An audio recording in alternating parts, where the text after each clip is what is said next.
Transcription number 36. 5 seconds. Start.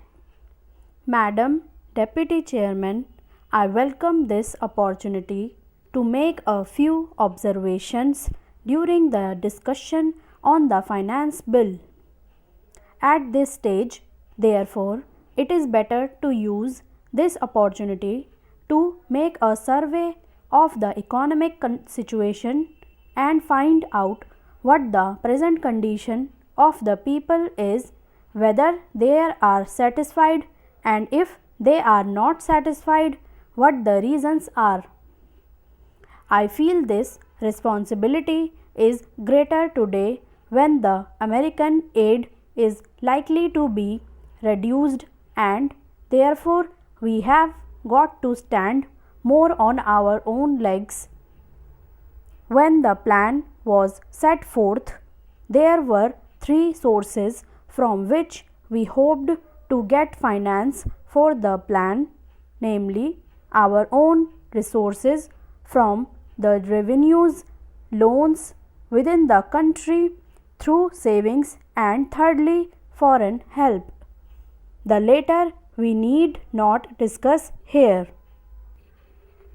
If we study the accomplishments of the plan and the resources that it has been possible to raise, we cannot deny that our expectations have not been fulfilled, and we have therefore to find out the reasons which have led to that situation. Here, incidentally, I would like to touch in a sentence or two the entire theme of the speech of Mr. Bhupesh Gupta. It is very easy to say this should be done or this could have been done from the opposition point of view, but I would like to ask him a question and he can reply to it later in some other speech, whether in Russia it would be possible for anybody not in the debate in the parliament but even outside to utter a single sentence against the government policy. In our democratic setup, we have allowed the people to criticize government policies. Even as Congress people, we are free to criticize the policies of the government, but the point is whether the doubts raised in the minds of the public by the people in the opposition who show their loyalty to a different setup would be conducive to create the enthusiasm that is necessary and the inspiration that is necessary to give their very best to fulfill the targets of the plan.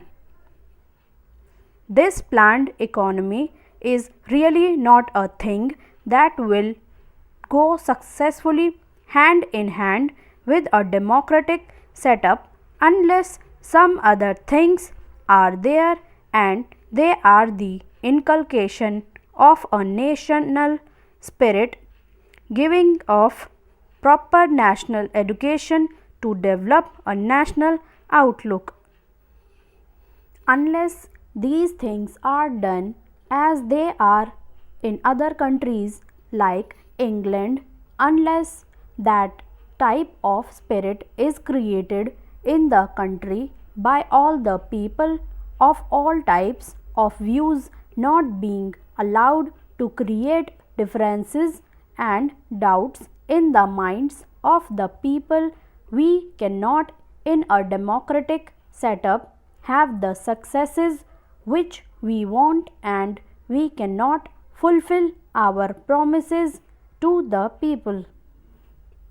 Without going further into that aspect which really came to my mind as a result of the long speech of Mr. Bhupesh Gupta, I would like to make a few suggestions so that a proper attitude towards giving of one's best to the plan and to raise the national economy can be developed. I would like to make 3 or 4 points. Firstly, we have to see that we take steps to check corruption at any level, whether it is among the people in the public sector or among the officials. Then we have also to see that we give a proper type of education, rouse a proper spirit of service. We must also check the trends for inflation and also lay stress on austerity so that the people will feel that there is something at stake. I would not like to take much time off the house. The main problem in our country is the growing population, and in spite of all the efforts that are made to raise the standard of living and raise production, etc., the results are not as easily perceptible as they should have been.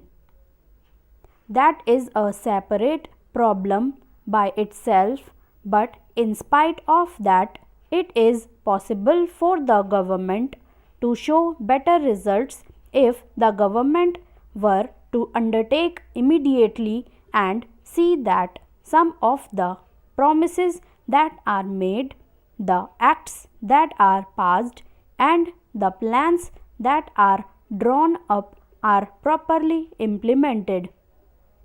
I have been seeing this lacuna in the present position. Now the government have started a new ministry called the Coordination Ministry. It was very necessary because the plans of the different ministries sometimes were likely to go contrary to each other's aims. I do not want to go into details. For instance, take the question of the promotion of export.